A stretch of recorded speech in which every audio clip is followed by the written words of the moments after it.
That work. All right.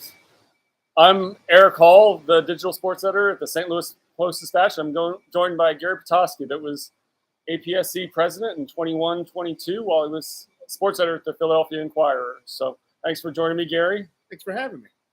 So how'd you get involved with APSE? I got involved. Boss was a longtime member of APSE, and he asked me to go to judging one year because he couldn't go. So I went, and I really met some people that it was the first time I ever had really any sort of an understanding that people from different organizations sort of collaborated and helped each other and exchanged ideas.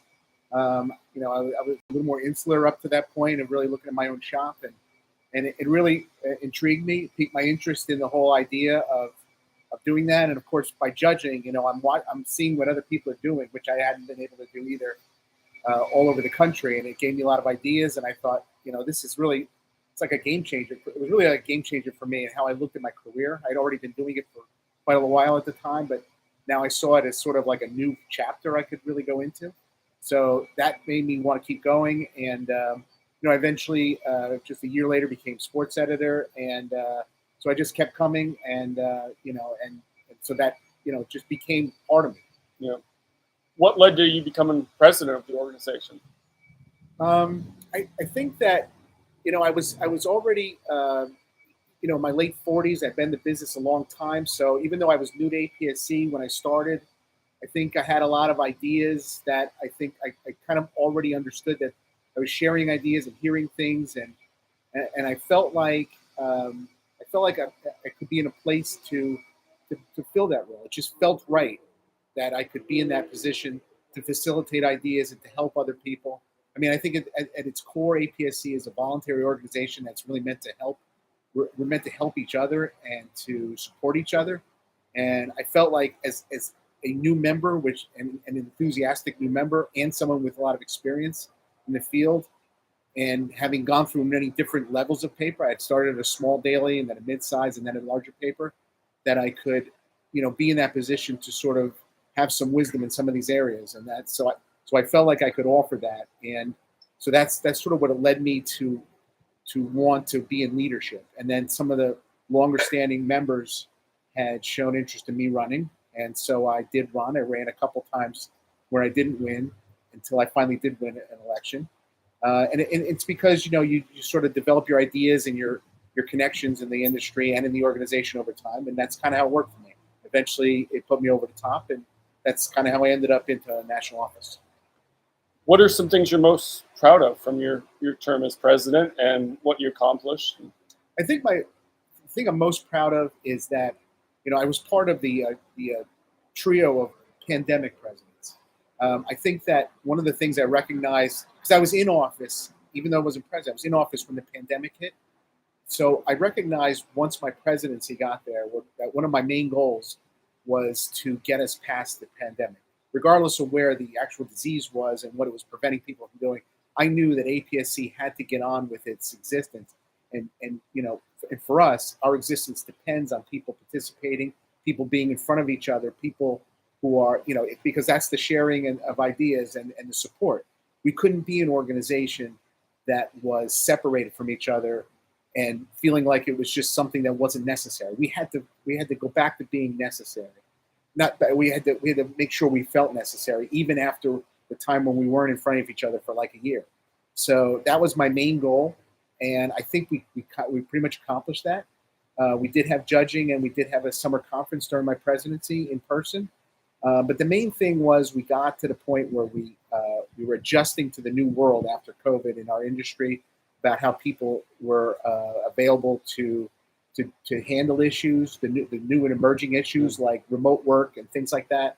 And so I feel like I helped APSE, and this was my goal, was to help APSE get to that next phase, that post-pandemic phase, intact, with membership, with participation from its members, and still the importance of the contest. And of course, also during my years in office, we revamped the contest, partly due to the pandemic, but then it really emerged as a much more digital contest. And that's something also that I really wanted to accomplish. what were some ways you helped it become more of a digital contest? Well, I think that, I went into national office sort of anticipating running the contest. And one of the things I thought of is I want the contest to reflect what we do as sports editors every day. I didn't want to be beholden to traditions that were no longer something that we paid a lot of attention to. So we completely overhauled the digital contest, which is the website contest. So maybe 10 years ago, that was sort of something that we had, but today it's sort of like what you really want to be the best at. If you're in leadership in your sports newsroom, the thing you want to be best at is having a great website. So that website contest, which used to be a little simpler, used to be having judges just open up the site and sort of look at it, test it out, look at it around, and then go on to the next one. We revamped it to sort of treat it like all the other contest categories. So we had editors pick out their best stuff, show what you're capable of in digital, and that came out of many conversations. But it had some low participation the first year because it was almost like a shock to the system. Wow, what's this new contest, the new category? But it gained a lot of participation last year and this year, and I think now now the contest reflects what we do every day. Your best work is in there and it's being judged as the best work you do as a sports department, because it shows up on our website, which is what we all want to do. Before becoming president, something else you were involved in as well was the commissioners' meetings. Talk about that and your experience running those, and what are some of your memories from those? Well, that was one of the things that made me interested in running for office, is that I asked to do it, and I was put in a position to sort of handle it. It's really a one-person job at many levels, and talking to the leagues and trying to get everybody organized around, all the leagues organized around it. They're mostly located in New York, or if they're not in New York, they can send somebody to New York. So it's all done in New York City, and it was really an interesting experience to listen to the leagues and how they felt about us as sports editors. And we learned a lot about how they operate when it comes to dealing with the media, and what they thought we should be doing and what we were doing, and a lot of great exchanges of ideas. And so I think that it was a great experience, and I think that it's important that we keep the leagues treat us with the respect and the importance that we have.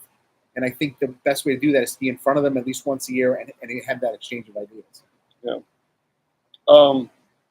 What are some of your favorite memories of conferences or other events for APSE that you've been able to attend?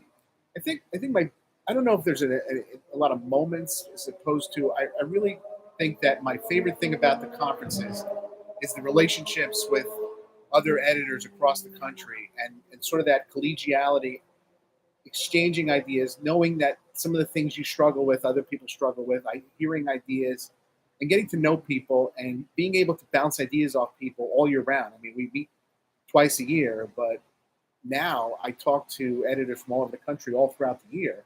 And I think that, like I said earlier, I think that it was game changing for my career. I think of things differently. If I have an issue I'm dealing with, I might just call the sports editor of another newspaper or another organization and say, I'm dealing with something here. What did you have to do when that happened? And then many times that's come into to play. So I really love the relationships I've built, and there's friendships and there's professional collegiality, and it's a lot to look forward to. Yeah. What's some advice you would have for future presidents of APSE? I think that everybody, it's a good question. I think that every president has their own era to deal with. Everything sort of passes forward, and then there's always new things that crop up. I think the main thing is to have a couple of big ideas, at least big to yourself as a leader, and say, these are things that, even though other things will come up and I'll have to deal with a lot of different things, a lot of decisions, a lot of questions, a lot of organizing, a lot of planning, a lot of writing, all those things that you do as president, I think that you always have to keep your eye on the fact that there are a couple things you never want to let slip away. And for me, the main thing was that getting to that post-pandemic as an organization that had participation, that we were in front of each other, and we were engaged with each other on these issues so that we could help each other out. Because every year, new issues come up in the industry. We're so quickly moving to a digital industry, which is, even though it's not new per se, there's new parts of it that come up every year, because we're all sort of, running at some pace to get revenue from it. And, we're looking for what the readers want as opposed to what advertisers want as an emphasis. So there's always new things every year. So there's always be new things for a president to think about, but always to keep an eye on a couple of big ideas that are really helpful for the long haul for APSE. Yeah. Is there anything else you want to talk about, either your APSE presidency or any other moments that stand out to you? I think the main thing I would like to say is that if you are a member, or if you are thinking about becoming a member, or you used to be a member and were thinking about going back, that APSE has evolved, I think, in this industry, just as the industry has evolved with the changes that have been sort of forced upon it. You see the great successes of places that they do very well digitally because they planned it, because they've just fought through the changes and they've come out the other side and done well. And I think APSE is in that same exact position. But the main thing that APSE will make it a success, and it will make all of our members successes and help them to succeed, is to engage, volunteer, participate. It doesn't have to be a lot, but I think that as long as people are willing to be part of it and not just know about it, to know that we're not what we were 2 years ago, 5 years ago, 10 years ago.